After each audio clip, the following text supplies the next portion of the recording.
I'm talking about easy decisions for Brendan Rodgers, but I mean, last week we touched on it earlier on that he chucked in Maik Nawrocki into the game out of nowhere. Played 26 minutes all season. He's into a game against Rangers. Is he getting a future at Celtic?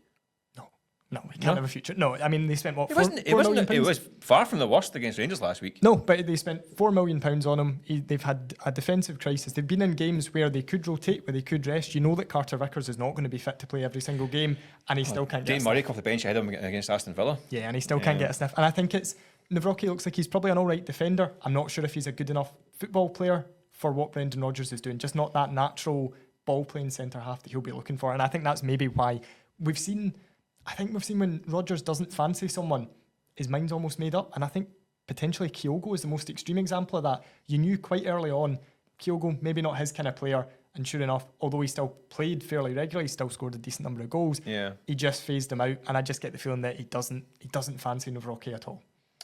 I agree. I think he's not good enough in the ball at his feet. I think he can only pass the ball where he's facing. I think he's a good underseed defender. I think he's okay in the air. He's strong enough. But I think he played that great against Rangers. I know people say that he wasn't the worst in it. I agree. There was probably more ahead of him in the queue of who's stinkers. I didn't think he was that great. I don't think he's got a future either. Mention Kyogo. Should Celtic be going back and getting him back? I mean, the model is now sell these players for big money and then go and buy them back for buttons. So apparently he's been bombed out at Rennes, £3.5 million. Do you go and buy him back? Probably not, because I don't think they fancied him. However, are you going to get a £3.5 million striker like Kyogo? Well, here's the thing that I was wondering about. Every time I read about Kyogo in our esteemed publication, or every time that I write something about him, it strikes me that Celtic might be able to get him back for even less than £3.5 million. What are you talking? I mean, he looks like he's been bombed out. Is there a potential for Kyogo to come back on a free? I don't think they will. I don't think it will happen.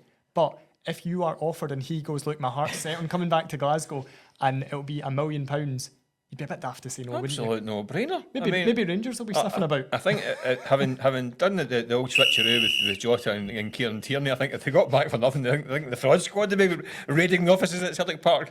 That's this new model of selling their own players and getting them back for nothing.